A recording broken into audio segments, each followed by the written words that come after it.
கடந்த மார்ச் மாதம் 22ஆம் தேதி தொடங்கிய ஐபிஎல் சீசன் 17 இறுதி கட்டத்தை எட்டியுள்ளது. அந்த வகையில் இன்று மே 12 62வது லீக் போட்டி பெங்களூரு சின்னசுவாமி மைதானத்தில் நடைபெற்றது. இந்த போட்டியில் பாப் டு பிளேசிஸ் தலைமையிலான ராயல் சேலஞ்சர்ஸ் பெங்களூரு அணியும் அக்சர் பட்டேல் தலைமையிலான டெல்லி கேபிட்டல்ஸ் அணியும் மோதின. டாஸ் வென்ற டெல்லி கேபிட்டல்ஸ் அணி முதலில் பந்து வீச்சு தேர்வு செய்தது. அந்த வகையில் முதல் பேட்டிங் செய்த ராயல் சேலஞ்சர்ஸ் பெங்களூரு அணி 20 ஓவர்கள் முடிவில் 9 விக்கெட்டுகள் இழப்பிற்கு 187 ரன்கள் எடுத்தது.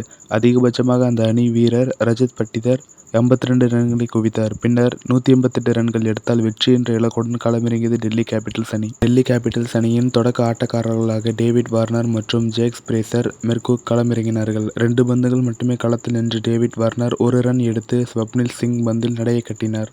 பின்னர் வந்த அபிஷேக் பொய்ராலும் 2 ரன்களில் விக்கெட்டை பறிகொடுக்க 24 ரன்களில் 2 விக்கெட்டுகளை இழந்து தடுமாறியது டெல்லி கேபிட்டல்ஸ் அணி. ஆனால் தொடக்க ஆட்டக்காரராக களமிறங்கிய ஜேக் பிரேசர் மெர்கூக் அதிரடியாக விளையாட அவருடன் ஜோடி சேர்ந்த ஷாய் ஷோப் இருவரும் வேகமாக டெல்லி அணிக்கு ரன்களை சேர்த்து கொடுத்தனர். அப்போது ஜேக் பிரேசர் மெர்கூக் ரன் அவுட் முறையில் வெளியேறினார். மறுபுறம் நிதானமாக விளையாடிக் கொண்டிருந்தார் ஷாய் ஷோப். பின்னர் களமிறங்கி குமார் குஷாக்ரா பெங்களூரு அணியின் வேகப்பந்து வீச்சாளர் முகமது சிராஜ் பந்தில் விக்கெட்டை பறிகொடுத்தார். அப்போது களமிறங்கிய அக்சர் பட்டேல் அதிரடியாக விளையாடினார். கிறிஸ்டன் ஸ்டப்ஸ் 3 ரன்களில் நடையை கட்டினார்.